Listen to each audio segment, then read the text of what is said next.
আসসালামু আলাইকুম এভরিওয়ান, স্বাগতম আপনাদেরকে 7 নাম্বার দিনের ডেলিভারিতে, মানে ভিডিওতে আর কি। তো আজকে সকাল সকাল বাজে 10টা, চলে যাচ্ছি সুলতানপুর। পিছনে বড় একটি কেক আছে, এই তো লুকিং গ্লাসে দেখতে পাচ্ছেন, বন্যা ধরে রাখছে। কেক নিয়ে যাচ্ছি সুলতানপুর। তবে সকাল সকাল আরেকটা ডেলিভারি ছিল, কোনো কারণবশত কাস্টমার ওই কেক নিবে না, টাকা পেড করছে বাট নিবে না। এখন এই জন্য যাওয়া হয়নি, যাইতে একসাথে সুলতানপুর দিয়ে আখড়া দিয়ে আইসা পড়তাম। তো ওইটা হলে আরেকটু ভালো হইতো, বাট এখন আর হইল না কোনো কারণবশত। যাই হোক, সমস্যা নাই, যা হয়েছে আলহামদুলিল্লাহ। এটা নিয়ে যাবে এখন সুলতানপুর। কেক নিয়েছি এখানে। আমি রাত্রে ওনাকে কল দিয়ে বললাম যে আপু আমি আখাউড়া যাবো, আখাউড়া যাওয়ার পথে সুলতানপুরে কেকটা দিয়ে দিয়েন, মানে আখাউড়া সুলতানপুর একই রোডে। উনি কেক দিয়েছে আমার বিরামপুরে, যেটা হচ্ছে পুরো পশ্চিম দিকে একদম নবীনগরে পড়ছে। মানে একদম সকাল সকাল একটা এমন কোট খাইলাম, সহ্য হইতেছে না। পুরোটাই লস আমার, এই 12-15 কিলোমিটার চালাই এসেছি, পুরোটাই লস। অবস্থা একবারে খারাপ, বৃষ্টি পড়ছে। কেক নিয়ে এই কেক মুন্না কেকটা সুন্দর করে ধরবে, কেকটা ঘুলে দিতেছে মনে হয়। অনেকক্ষণ থাকছেন, কেকটা কিন্তু সুন্দর, এখন অবধি কিছু হয়েছে না, বাট অনেকক্ষণ বৈশা রয়েছি। তো এটা কেমনে লাগাইলো কেকটা ছড়া দিতেছে গা, না প্যাকেটটা ছড়া দিতেছে গা। আমি কিন্তু তো সরবো তো প্যাকেটটা। বৃষ্টি অবস্থা খারাপ করে লাগছে, সকালে এমন এক কোফা লাগবে, এখন অব্দি ডেলিভারি দিতে পারছি না একটা। সেটা এখন বলতে 2-3টা দিয়ে দিতাম। হে রে শরীফে এমন এক ব্যাগ লিয়েছি, এর মধ্যে আমি ঢুকে যাই তার মানে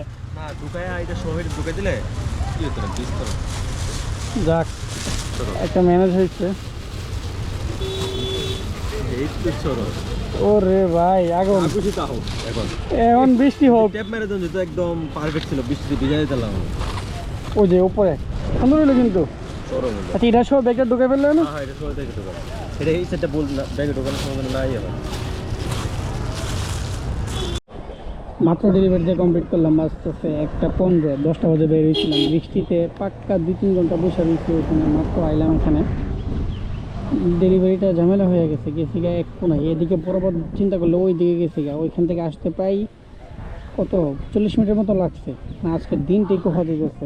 পার্সেল একটা রিসিভ করলাম, একটা পার্সেল রিসিভ করলাম। এখন যাচ্ছি উত্তরমোড়ায়, যাই পার্সেলটাকে ওইখানে গিয়ে করি, পৌঁছা দিয়ে আগে হ্যান্ড ওভার করি। এইমাত্র মধ্যপাড়া থেকে যে পার্সেলটা রিসিভ করছিলাম ওইটা ডেলিভারি কমপ্লিট করলাম। কাস্টমার অবস্থায় এমন হোম ডেলিভারি নিচ্ছি, তো হোম ডেলিভারি একদম বেরোবো না, এই রাস্তিপাটার মাথায় আসতে পারতেছে না, ওইখানে গিয়ে বাইক গড়িতে পারতেছি না, এমন একটা অবস্থা। এরপরে এখানে আসবো। পার্সেল আগে রিসিভ করলাম, বোনার হাতে দিয়ে রাখছি। পার্সেলটা এখন নিয়ে যাবো সবুজবাগ মেডাই। কথা ছিল আগে গিয়ে সিও পুষেরটা রিসিভ করবো, বাট তাড়াতাড়ি হওয়ার কারণে আগে রিসিভ করলাম শ্যামলিবাড়িটা, মুন্নার কাছে দিয়ে রাখছি এখানে। শ্যামলিবাড়িটা রিসিভ করে এখন যাচ্ছি সি অফিসের দিকে। সি অফিস গিয়ে যে পার্সেলটা আছে সবুজবাগ, ওইটা দিয়ে দেন সি অফিস থেকে নিয়ে চলে যাবে একদম আখাউড়ার উদ্দেশ্যে। পার্সেল ডেলিভারি দেওয়া শেষ, যেটা ছিল এখন সবুজবাগে, সবুজবাগটা দিলাম। এখন প্রায় 99% মহিলা কাস্টমার রিসিভ করে, দেখো ভিডিও করতে পারি না, প্রাইভেসি একটা ব্যাপার স্যাপার আছে। তো পার্সেল যে রিসিভ করতেছি ওইগুলো তো দেখাইতে পারি, ওইগুলো 99% থাকে মহিলা। তো রিসিভ করার পরে যে প্যাকেটগুলো হাতে থাকে ওইগুলো দেখাতে পারি। ওনার হাতে এখন আছে একটা কেক, এই কেকটা দেখাইতে পারছি। এখন আরেকটা কেক রিসিভ করবো গিয়ে একটু সামনে এই অফিস থেকে। পার্সেল রিসিভ করা শেষ, ওনার হাতে আছে। এখন চলে যাচ্ছি সোজা সুলতানপুর আহরণদের উদ্দেশ্যে। আহরণদের গিয়ে তারপরে পার্সেলটা দিয়ে তারপরে যাব আখাউড়া। আধা ঘন্টা ওয়েট করে কাস্টমার এখানে যাচ্ছে নেওয়ার লাগে, পিছিয়ে পাঠাইছে। তোমরা 300 দিলে আমারে ধরো, আধা ঘন্টা বসে রাখছো, আমার টাকা বিকাশে দিয়ে দিব। মাত্র পার্সেল দিয়ে শেষ করলাম, এখন যাবো বাসার দিকে। কাস্টমার এসে জাস্ট রিসিভ করলো।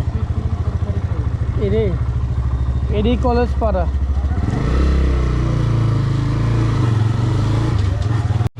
মেবি দিনের শেষ পার্সেল রিসিভ করলাম, এখন মনার হাতে দিলাম। অন্ধকারে কিছু দেখা যাচ্ছে না, সামনেটা হয়তো বা দেখা যাচ্ছে, পার্সেলটা হয়তো বা দেখা যাচ্ছে না, প্রচুর অন্ধকার।